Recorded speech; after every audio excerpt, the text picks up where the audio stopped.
Is it possible to have a successful relationship with a narcissist? Has anyone been able to have a functional relationship with one? We're going to talk about that in this video.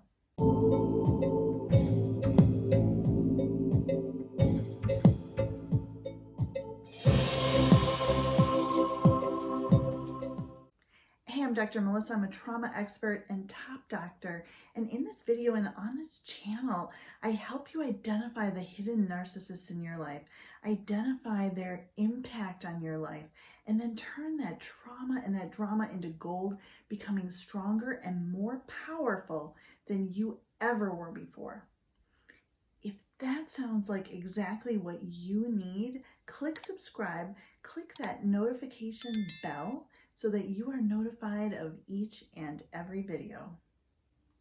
Today we're talking about if it is possible for anyone to have a successful relationship with a narcissist. Listen, I know the pain of this question.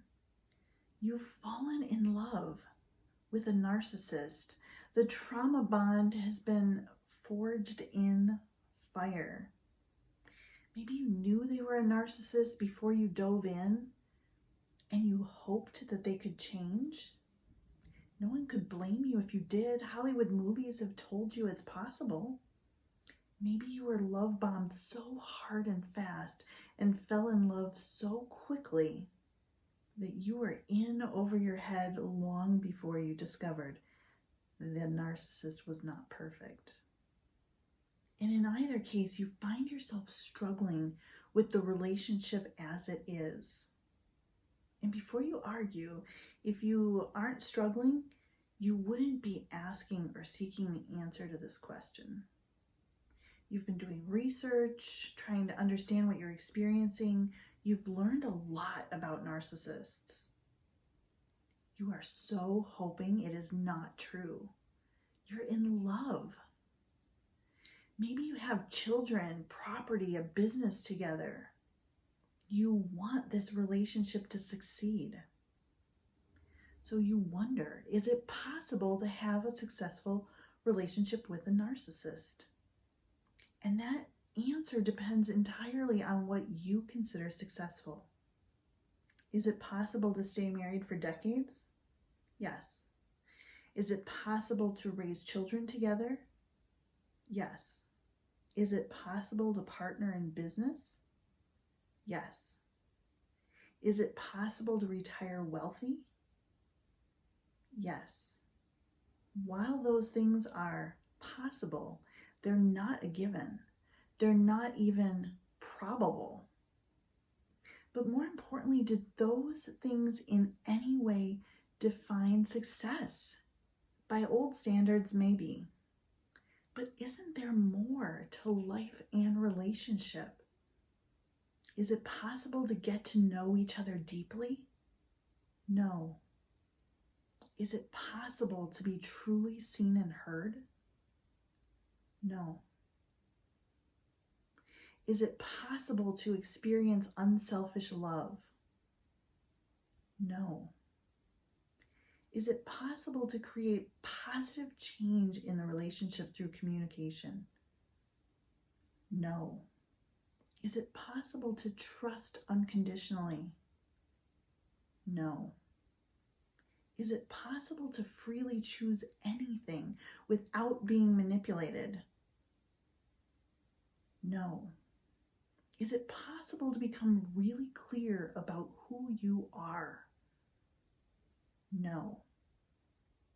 Is it possible from the support of the relationship to become the person you were created to be? No. I hear your mind screaming here, pushing back, saying, surely there must be someone who has had a successful relationship with one, a functional relationship. And that depends entirely on how you define functional.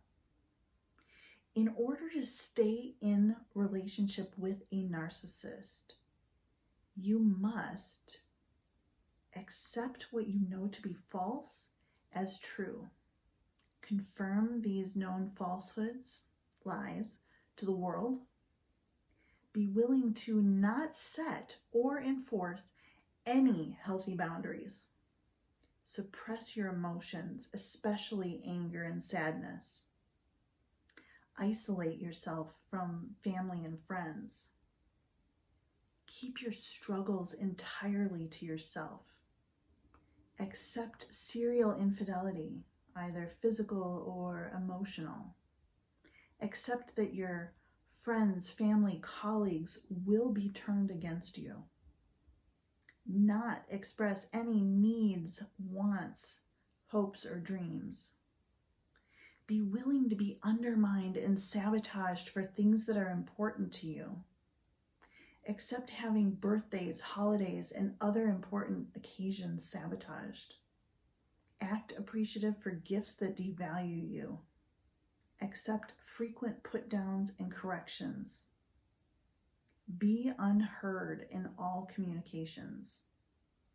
Accept becoming increasingly confused about your reality. And embrace your steadily declining self-esteem, self-confidence, and health. For a period of time, anyone can do the wrong thing for the wrong reason. Some people are willing to accept the above for a period of time, typically because they're getting something out of the relationship. Financial security, status, education, connections. Some accept those terms because the pain of leaving seems greater than the pain of staying. But at some point, the opportunity cost becomes too high and it's no longer an even exchange. At that point, you realize it was never worth it. If this video resonates with you, type "it was never worth it" in the comments. Then like it, share it, subscribe to this channel. And if you know that you are ready to move from narcissist victim to anti-fragile narcissist survivor, I invite you to download my free guide at narclesslife.com. I'm Dr. Melissa, and I will see you in the next video.